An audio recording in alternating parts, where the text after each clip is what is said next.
إياك نعبد وإياك نستعين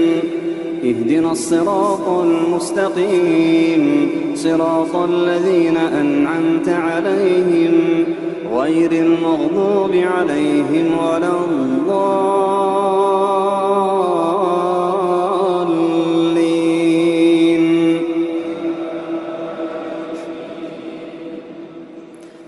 هو الذي خلقكم من نفس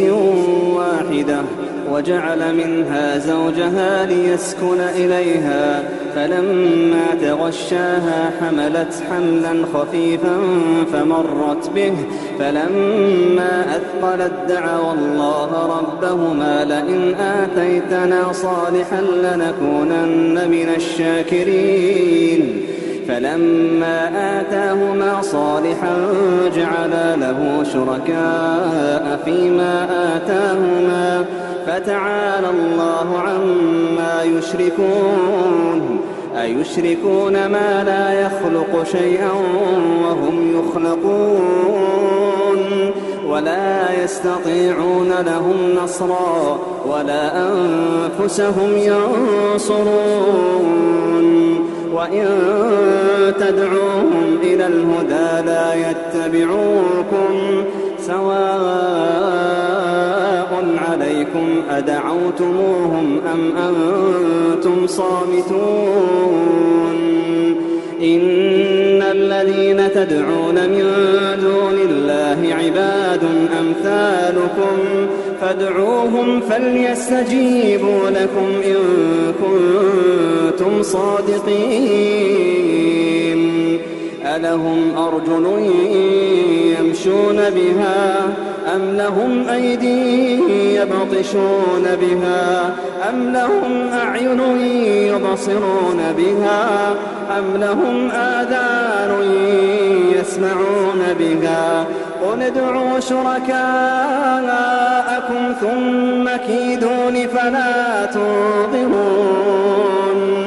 إن وليي الله الذي نزل الكتاب إن وليي الله الذي نزل الكتاب وهو يتولى الصالحين والذين تدعون من دونه لا يستطيعون نصركم ولا أنفسهم ينصرون وإن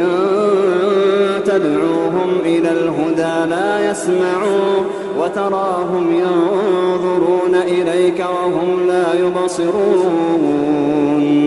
خذ العفو وأمر بالعرف وأعرض عن الجاهلين خذ العفو وأمر بالعرف وأعرض عن الجاهلين وإما ينزغنك من الشيطان نزغ فاستعذ بالله إنه سميع عليم. إن الذين اتقوا إذا مسهم طائف من الشيطان تذكروا فإذا هم مبصرون وإخوانهم يمدونهم في الغي ثم لا يقصرون وإذا لم تأتهم بآية قالوا لولا اجتبيتها قل إنما أتبع ما يوحى إلي من ربي هذا بصائر من ربكم وهدى ورحمة لقوم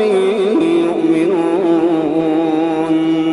وإذا قرئ القرآن فاستمعوا له وأنصتوا لعلكم ترحمون وإذا قرئ القرآن فاستمعوا له وأنصتوا لعلكم ترحمون واذكر ربك في نفسك تضرعا وخيفة ودون الجهر من القول بالغدو والآصال ولا تكن من الغافلين إن الذين عند ربك لا يستكبرون عن عبادته